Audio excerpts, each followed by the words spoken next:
Hello everyone! For today, we're going to tackle the mean, median, and mode of ungrouped data. First of all, what is measures of central tendency of ungrouped data? When we say about the measures of central tendency of ungrouped data, it is the summary measure that describes a whole set of data with a single quantity that represents its center or middle of its distribution. In other words, it tells us where the center or the middle dataset is located. The most commonly used measures of central tendency are the mean, median, and mode. So, let's tackle first the mean. Mean. The mean of n numbers is the sum of the numbers divided by n. Most commonly used measure of central tendency. Here it is the equation to get the mean. X bar is equals to the summation of x over n. X bar represents as the mean, and summation of x is the sum of all the given data, and n is the numbers of data that we have. For example, Jesse's math teacher said that their final class grade is based on the average of all exam grades. Jessie has gotten a 95, 88, 75, and 97 on her math exams. What is her average? We have a keyword here of average, so that means that we need to find the mean. So to get the mean, we need to use the formula.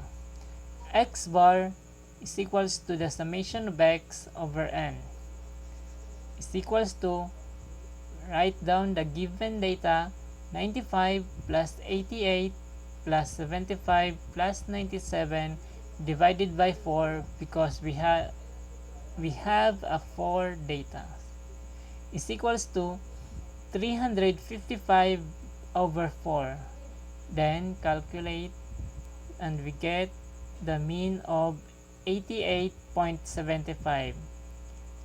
So that means that her average, or rather Jessie's average, is 88.75.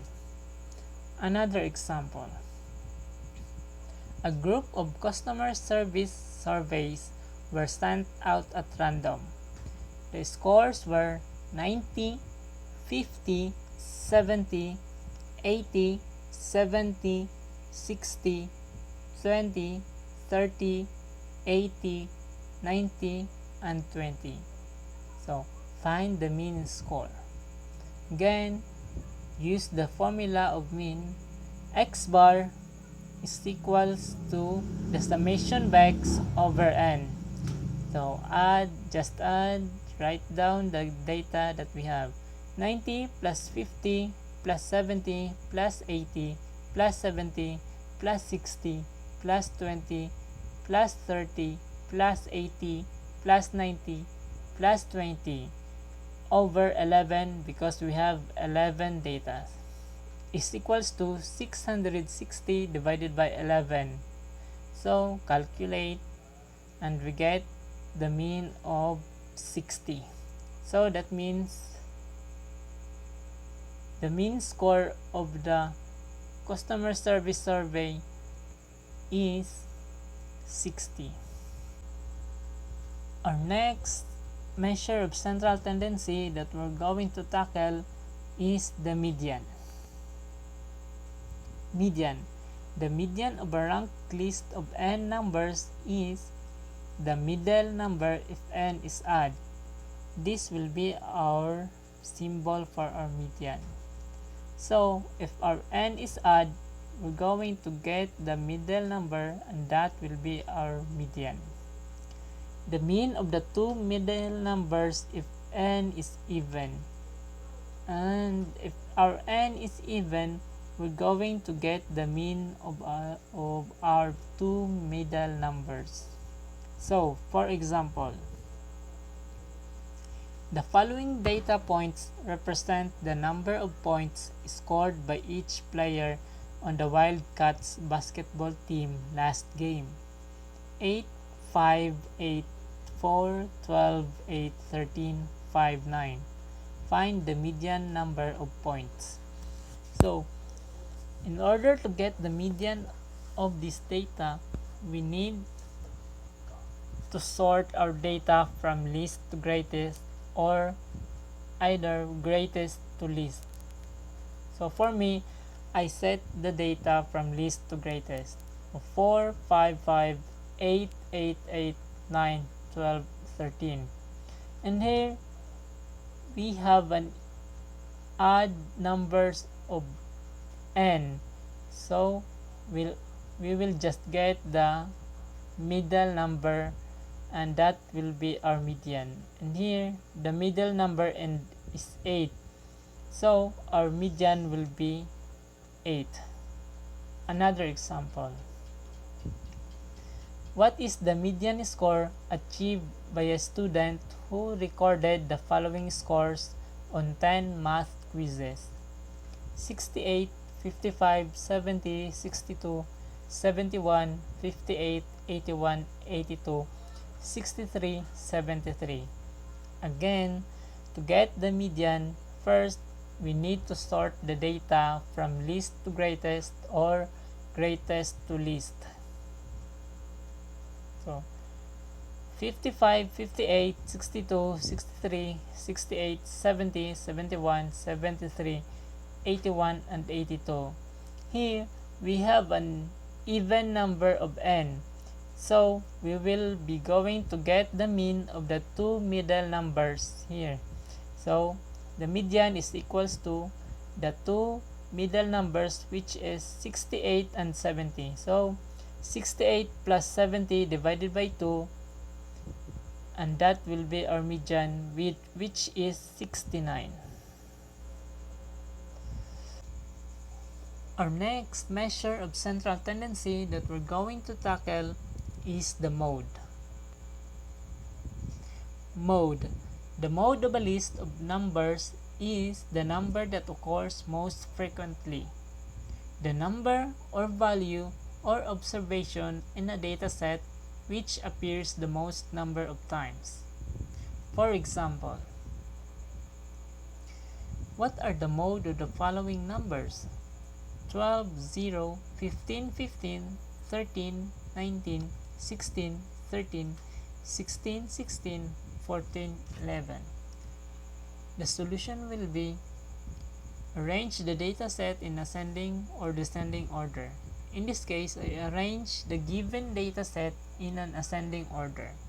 0, 11, 12, 13, 13, 14, 15, 15, 16, 16, 19.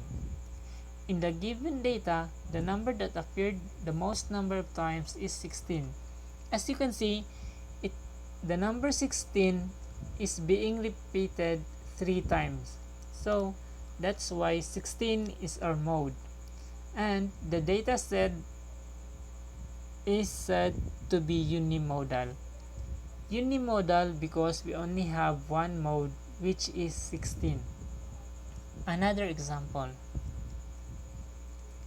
A student recorded her scores on weekly math quizzes that were marked out of possible 10 points.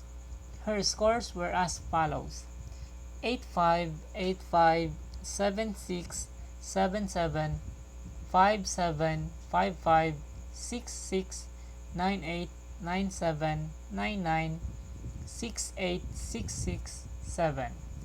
Again, arrange the given dataset either in ascending or descending order. The data set has two modes, 6 and 7. As you can see in the given data, 6 and 7 is being repeated the more times other than the other numbers. 6 and 7 is being repeated 6 times, so they will be our modes. in this given data set. The data set is said to be bimodal. Bimodal since we have two modes, 6 and 7. Another example. Find the mode of the following numbers: 3, 13, 6, 8, 10, 5, 7.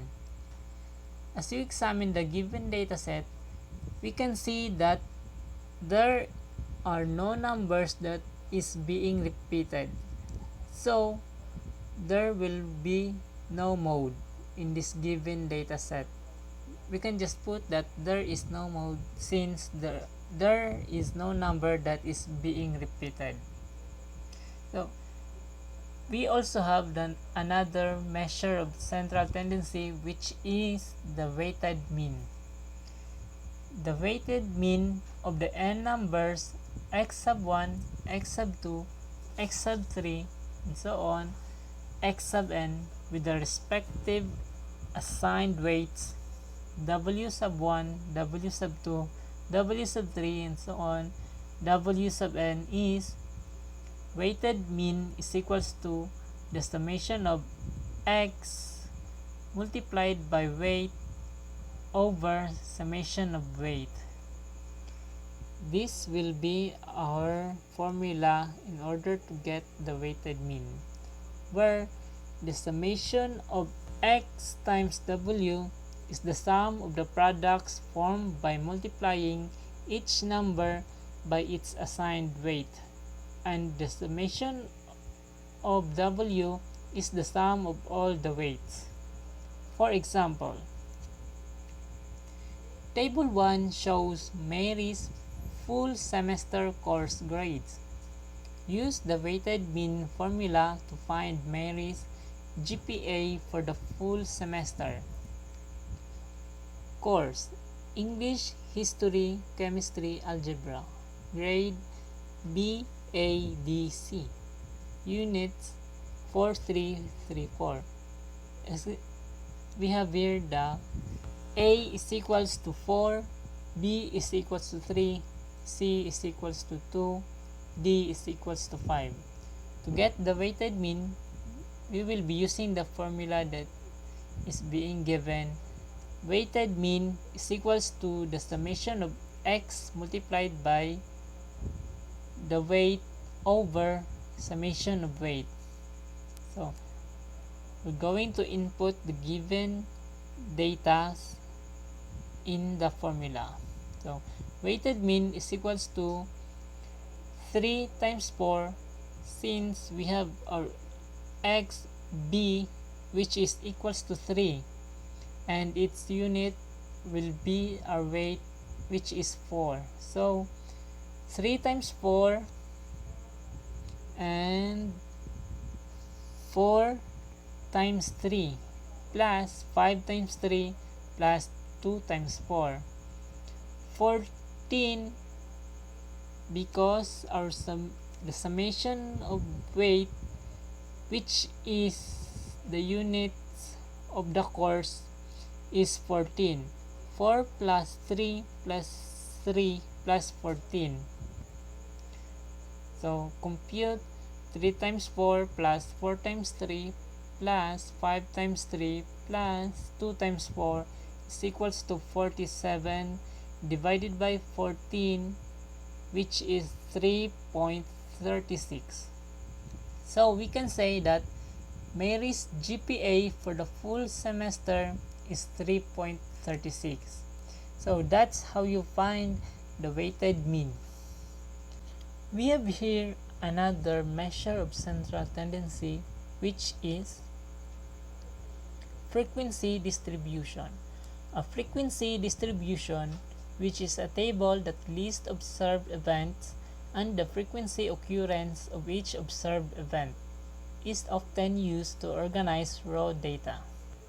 We have here a survey of number of computers per household. This will be our raw data, and we'll be making another table based on this raw data, and that will be our frequency distribution. We have here the number of computers X and the number of household F. You can say that 5 households, they do not have computers, and in 12 households do have one computer each, and 14 households, they do have 2 computers each, and 3 households do have 3 computers. 2 households which obtains 4 computers, 3 households with 5 computers each, and 0 households with 6 computers, and there will be 1 household with 7 computers, and with a total of 40 households. So, to get the mean of the data, we have here the formula of x bar, since we're going to get the mean of the data. So x bar is equals to the summation of f times x over n. So we're going to multiply f, or the number of households, by x, the number of computers. X will be our weight and f will be our data. So x bar is equals to 0 times 5 and so on. 0 times 5 plus 1 times 12 plus 2 times 4 10 plus 3 times 3 plus 4 times 2 plus 5 times 3 plus 6 times 0 plus 7 times 1 divided by 40, since we have here 40 households. Compute, we have here 79 over 40, and our mean is 1.975. So the mean number of computers per household is 2. So since we rounded off our answer. And that's how you get the mean by using the frequency distribution. I guess that will be all for today. So thank you for listening.